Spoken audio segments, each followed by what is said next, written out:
let me first ask, where did the title and the concept come from? Seen and unseen, man. Like, how'd you do this? We had a couple different motivations for it. There was a couple reasons in a couple ways.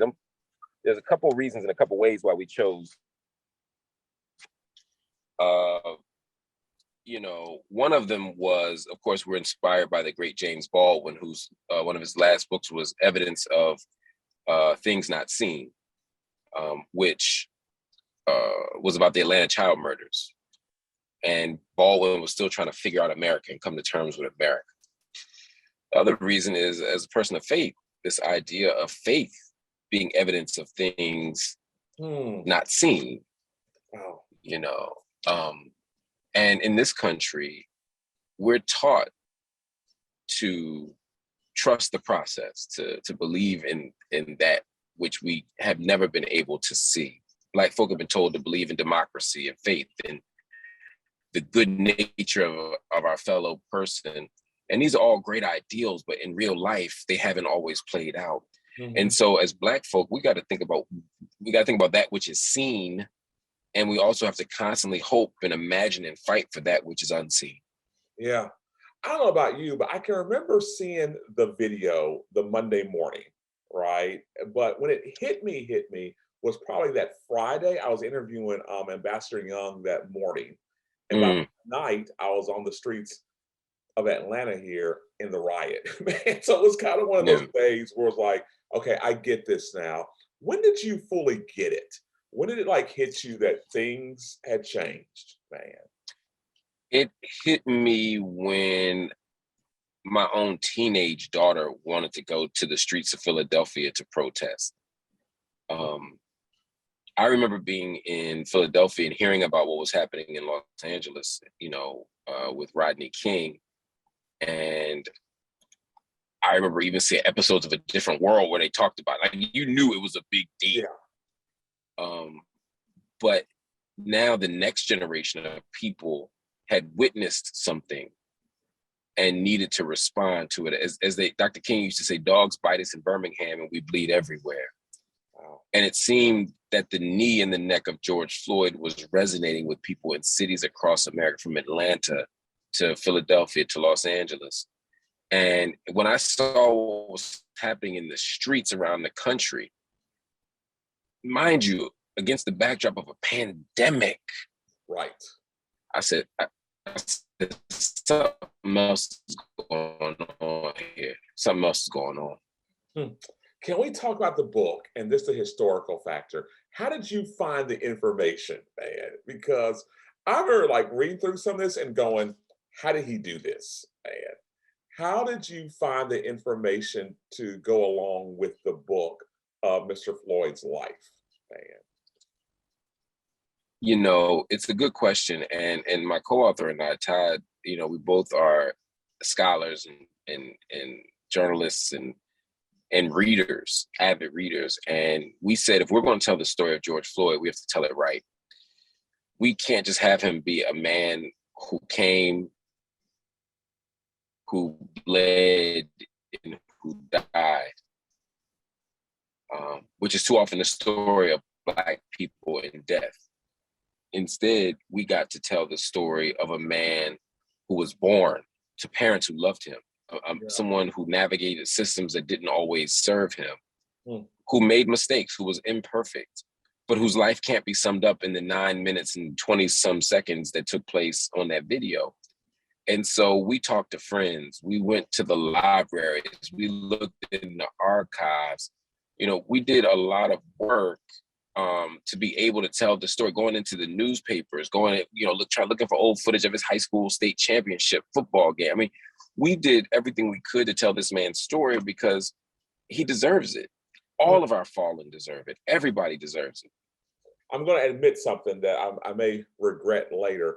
I actually broke down in tears, man, in some of this, just because it was one of those kind of things where I felt it, man, especially when he gets involved in the system. It's one of those kind of things where if you have enough friends out there, you know what's about to happen next, if that makes sense. And of course, we know the end. And so it was one of those things where I was like, wow, this is not gonna end well, man. And you see it, man. Like you guys actually did a great job seeing it, allowing us to see it play out, man. Did it affect you in any kind of way where you had to go, I need to step away for a minute? Yeah, every day, every day. You know, my last few books have been about stuff like this. You know, my last book before this was on Israel and Palestine. The one before that was on the pandemic and policing. The one before that was on Mike Brown. So I didn't. I said next book gonna be on like Beyonce or something, with Like basketball, really something. good. You know, Yeah. Yeah. something light, Yeah.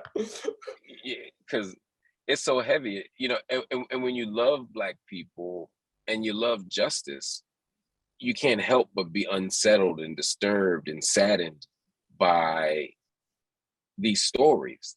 I mean, this man was on the ground for over 9 minutes crying for his mama. I Yeah. mean, it reminded me of the scandal of the cross. Mm. And when you think about, you know, Jesus crying out, my father,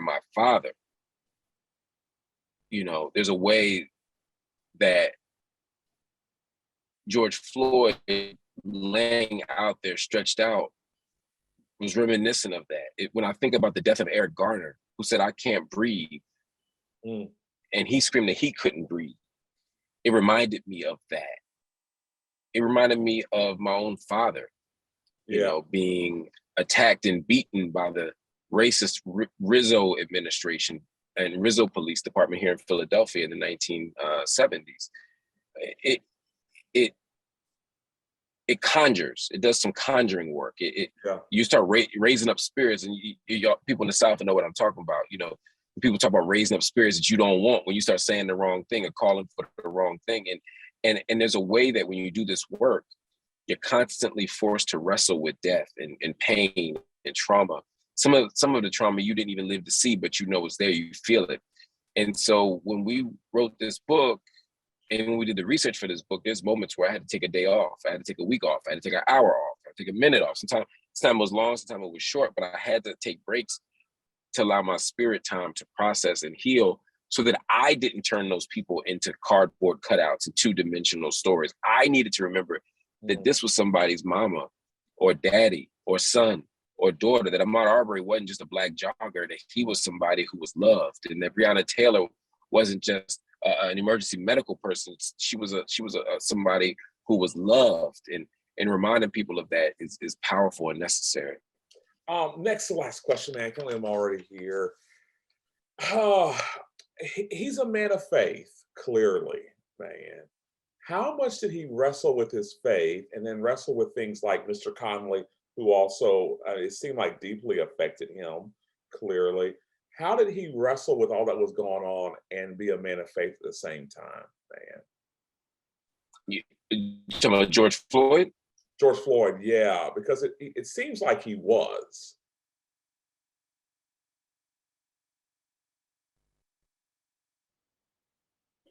Mark, you there? I'm sorry. Yeah, Yeah, yeah. No, it's a great question. I think I lost you. That's why I yeah, didn't sorry ask. I about that. couldn't hear you. You're talking about George Floyd, right? George Yeah, Floyd, yeah.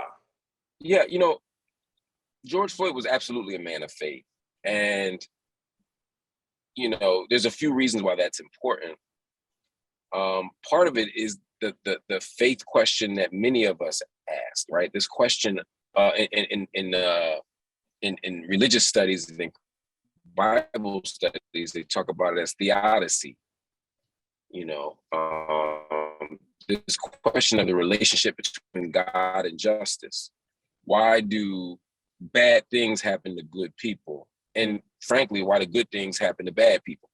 And when we talk about the story of George Floyd, part of what he's trying to figure out is how to hold on to his faith and be sustained and nourished by his faith when the evidence might suggest that it ain't working out.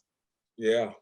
Poverty, addiction, you know, being abandoned, not getting access to the right types of jobs. The case could be made against God for him.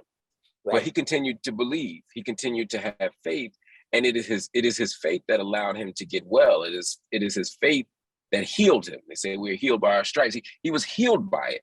When he was going through Narcotics Anonymous and when he was going through rehab, it was his faith that allowed him to know that another day was possible. And like Job, he was forced to undergo some of the worst sets of experiences, but he came out stronger. George Floyd came out stronger. And it's a testament to who he was and to his character. And he wasn't the only believer in the room. And that's part of the problem sometimes. The police might be believers. The witnesses might be believers.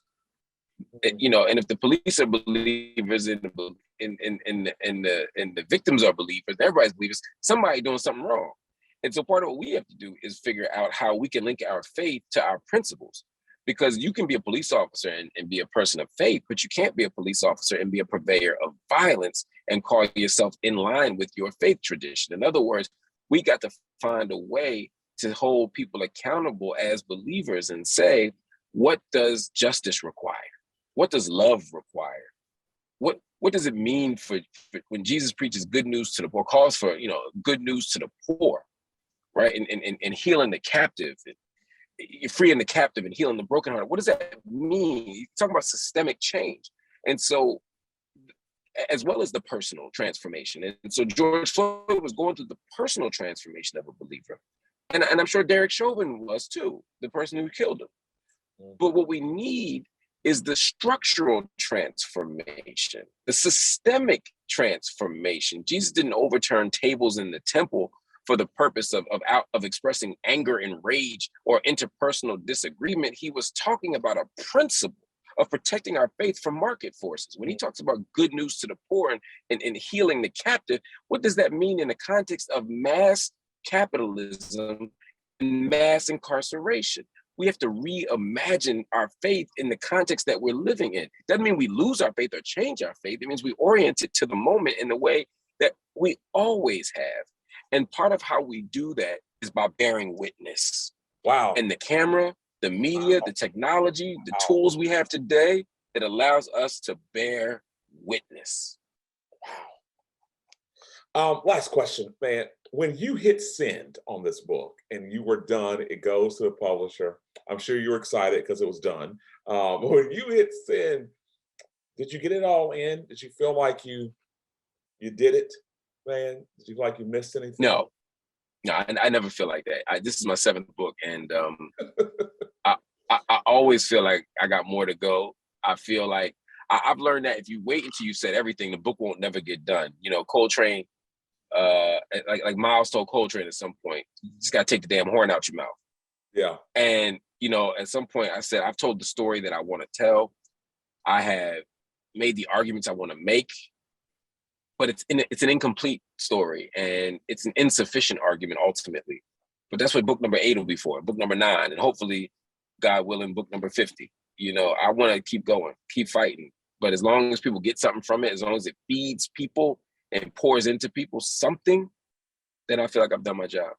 Well, I got to tell you, man, I hope there is a book number 50, to be honest with you. Because this one here, man, that you already know what it looks like.